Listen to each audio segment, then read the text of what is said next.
others have called for full and frank investigations. It is time the United States opened up instead of covering up. The United States is in grave danger of losing its way. The United States has a proud tradition of scrutiny of government going back to its revolutionary origins and its President, James Madison, the framer of the US Bill of Rights. Many US laws support human rights, be they the rights mentioned in Article 19, the rights for people to communicate knowledge and information with each other, and the rights of the press. Torture is outlawed under US law. But the law means nothing if the law is not upheld by a government. And in this case, we are seeing that laws in the United States are not being upheld by elements of the US government who are tasked to uphold them.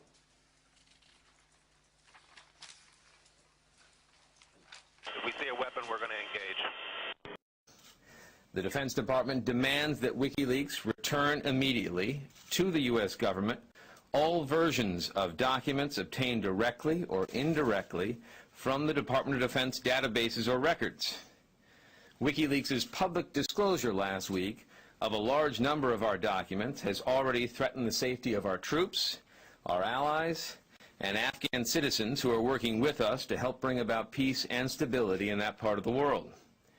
Public disclosure of additional Defense Department classified information can only make the damage worse.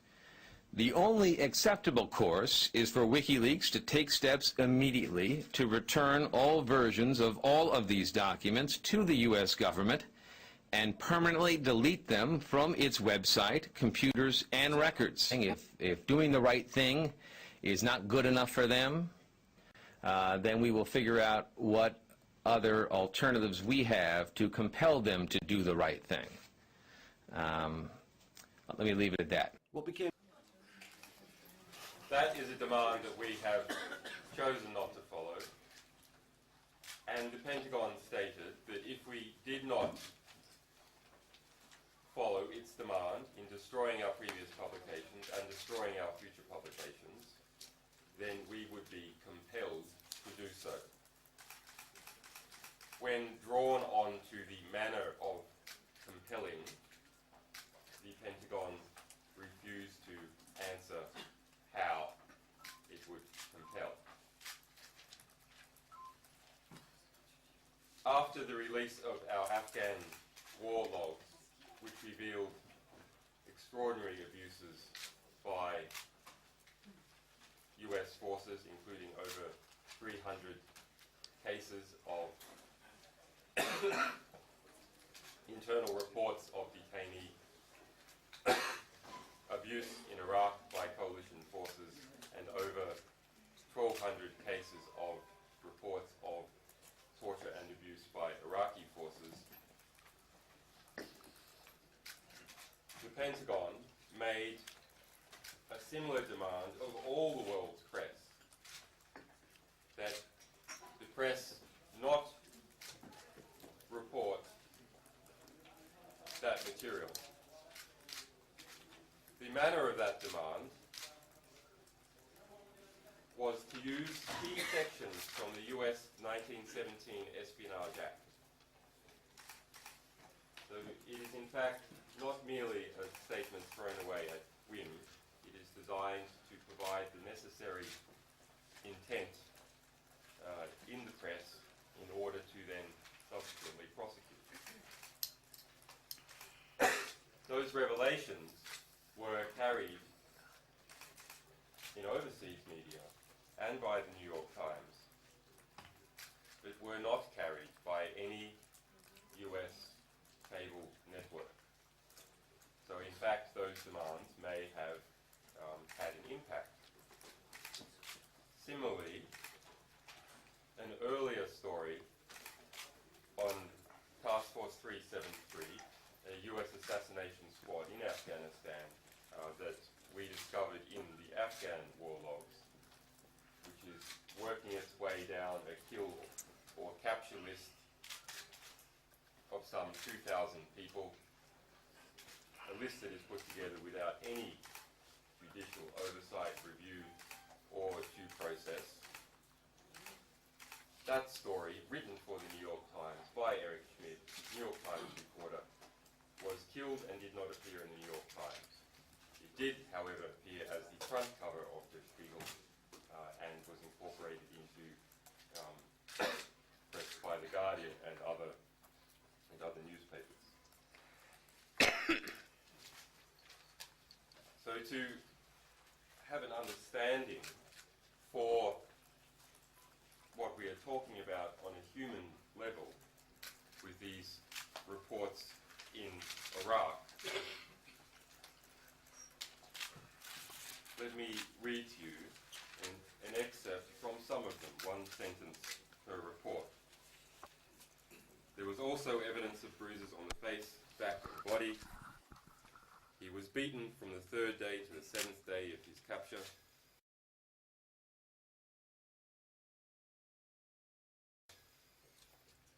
He was beaten with cables and water pipes.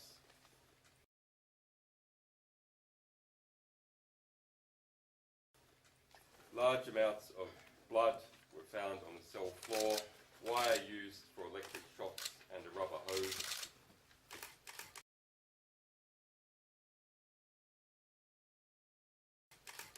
The detainee's body showed extensive bruising around the arms, shoulders, and lower extremities.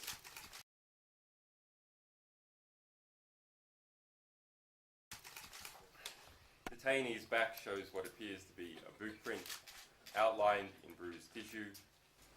Reasonable suspicion of abuse. Outcome, no further investigation.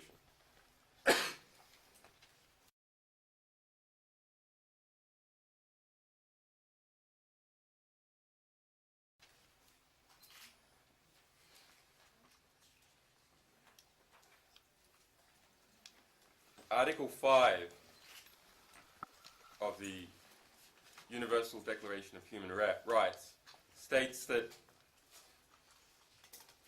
no one will be subject to torture, cruel, or inhuman or degrading punishment. There are 42 allegations of serious abuse by US forces appearing in the Iraq war logs, including electric shocks, water torture, and mock executions.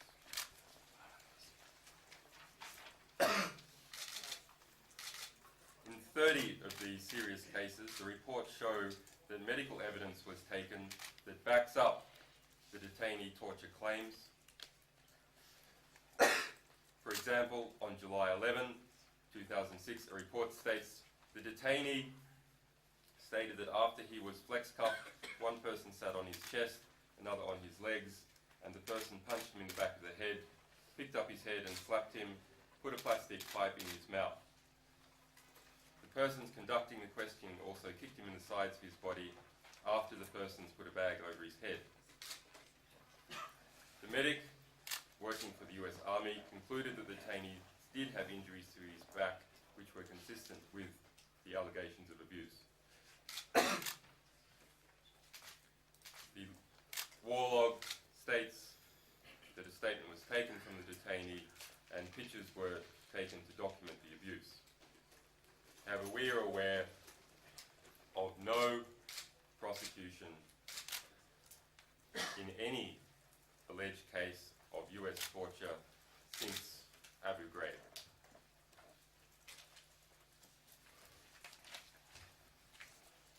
And it is not just physical abuse US troops committed, it is also psychological. A report made on January 22, 2007 states Marines grabbed detainee by the neck, took him to a suspected IED, threw him to the ground, kicked him hard in the stomach.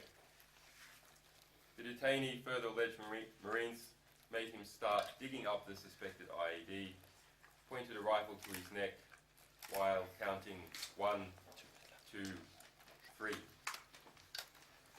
We have also found reports containing mock executions, specifically forbidden by the Geneva Conventions. So, in this broader framework of what we do, it is to try and build an historical record, an intellectual record of how civilization actually works in practice, now, from the inside, everywhere, in every country around the world. So, in this broader framework of what we do, it is to try and build an historical record, an intellectual record of how civilization actually works in practice, now, from the inside, everywhere, in every country around the world. Likewise, it is impossible to correct abuses unless we know that they're going on. So I ask you to think about the words of Machiavelli. Think about them in their negative, when he said, "Thus it happens in matters of state, for knowing afar off, which is only given a prudent man to do, the evils that are brewing, they are easily cured. But when, for want of such knowledge, they are allowed to grow until everyone can recognize them, there is no longer any remedy to be found." So secret planning is secret usually for a reason, because if it's abusive, it is opposed. So it is our task to find secret abusive plans and expose them where they can be opposed before they are implemented. Because if they are exposed by the implementation, by people suffering from that abuse, then the abuse has already occurred and it's too late.